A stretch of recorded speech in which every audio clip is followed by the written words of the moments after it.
नमस्कार मित्रों, wireman practical lab में आपका स्वागत है। और आज हमारा प्रैक्टिकल है सेकेंडरी सेल। क्या है सेकेंडरी सेल? क्या होता है सेकेंडरी सेल? विद्युत ऊर्जा को रासायनिक ऊर्जा में बदलता है और फिर रासायनिक ऊर्जा को विद्युत ऊर्जा में बदलता है। बिल्कुल सही है। वह डिवाइस जो विद्युत ऊर्जा को रासायनिक ऊर्जा में बदलता है और फिर रासायनिक ऊर्जा वापस विद्युत ऊर्जा में बदलता है, वो कहलाता है सेकेंडरी सेल।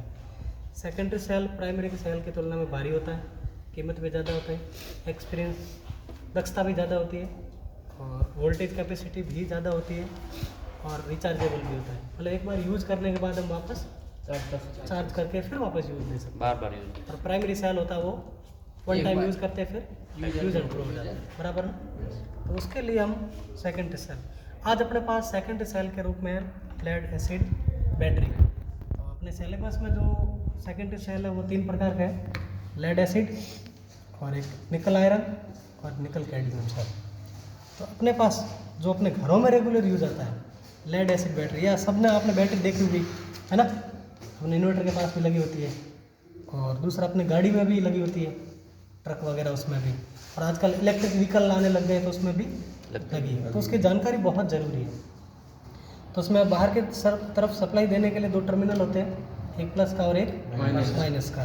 तो इसमें जब केमिकल रिएक्शन होता है तो डीसी स्टोरेज होती है। तो जो रेड वाला रहता है वो रहता है प्लस का और ब्लैक वाला जो है पॉइंट वह माइनस का, वो बाहर दिखाने के लिए ताकि डायरेक्ट सीधा कनेक्शन कर सके, उल्टे नहीं हो। और अगर ये कलर भी अगर चेंज हो जाए, मान लो पुरानी हो, तो इधर साइड में भी देखो ये प्लस का चिन्ह और माइनस का चिन्ह भी दे रखा है, ताकि कोई गलती से भी कोई नया आदमी आए ना तो अभी गलत कनेक्शन नहीं करे। ठीक, ये बाहर वाला जो है वो हार्ड रबड़ का कंटेनर बना हुआ है, इस कंटेनर में सेल रखे हुए हैं। ठीक, और सेलों के समूह को कहते हैं बैटरी। सेलों के समूह को क्या कहते हैं? बैटरी। इसमें सेल रखे हुए हैं और सेल में 2 प्लेट है, एक पॉजिटिव प्लेट और एक नेगेटिव प्लेट। तो इसमें इस प्रकार कॉम्बिनेशन होता है कि नेगेटिव प्लेट जो होती है वो पॉजिटिव प्लेट से हमेशा एक ज़्यादा रहती है, मतलब नेगेटिव प्लेट ज़्यादा रहती है, पॉजिटिव प्लेट रहती है कम। फिर इसमें H2SO4 और डिस्टिल वाटर, इन दोनों का कॉम्बिनेशन करके इसमें मिलाया जाता है।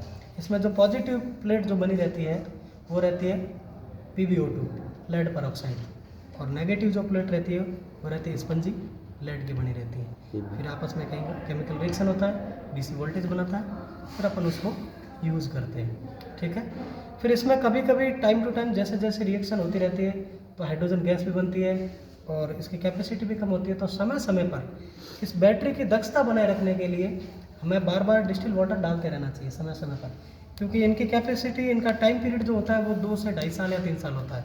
तो हमें लंबे समय तक इसको चलाना है तो समय समय पर ये हाइड्रोमीटर है, इससे ग्रेविटी चेक करनी है, और जब भी मुझे ग्रेविटी कम लगे तो बाहर से डिस्टिल वाटर लाना और डाल देना है। ये बाहर की तरफ ये जो लगे हुए हैं ये है वेंट प्लग।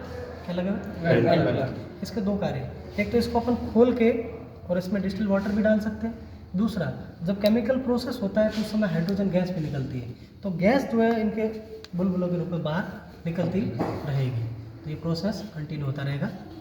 तो ये हाइड्रोमीटर है।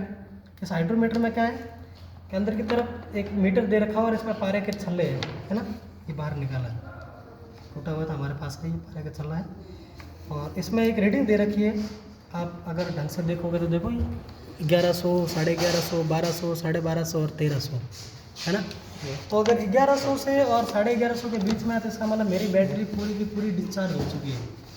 ओके, फिर 1150 से लेके और 1250 के बीच में है तो मतलब मेरी हाफ चार्ज है, और 1250 से 1300 के बीच में है, इसका मतलब मेरी बैटरी फुल चार्ज है। तो अगर चार्ज है तो कोई दिक्कत नहीं है, डिस्टिल वाटर डालने की ज़रूरत नहीं है, सब अपना अच्छा चल रहा है। तो जब चेक करना हो तो क्या करना, बिल्कुल सिंपल प्रोसेस है।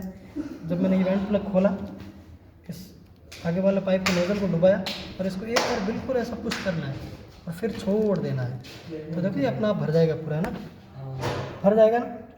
तो अगर ये पानी भर गया और ये ऊपर नहीं उठ रहा है तो इसका मतलब पूरा का पूरा मेरा डिस्चार्ज है, इलेक्ट्रोलाइट की जो स्पेसिफिक ग्रेविटी वो ख़त्म हो चुकी है, कम हो चुकी है ना। ये देखो ये डंठल जो है अंदर वाला जो मीटर है वो ऊपर उठा ही नहीं है ना, ये अंदर का अंदर ही पड़ा। देखो जैसे मैंने पूरा एकदम पुश कर दिया और फिर वापस लिया ना, देखो ये हिला भी नहीं है, इसका मतलब मेरा जो इसमें जो वो केमिकल रिएक्शन जो करना होना चाहिए ग्रेविटी स्पेसिफिक, वो बिल्कुल नील हो चुकी है, ये चार्ज योग्य नहीं है, मतलब पूरी डिस्चार्ज हो चुकी है ना। तो मुझे अब इसमें वापस केमिकल भी मिलाना पड़ेगा और डिस्टिल वाटर भी डालना पड़ेगा।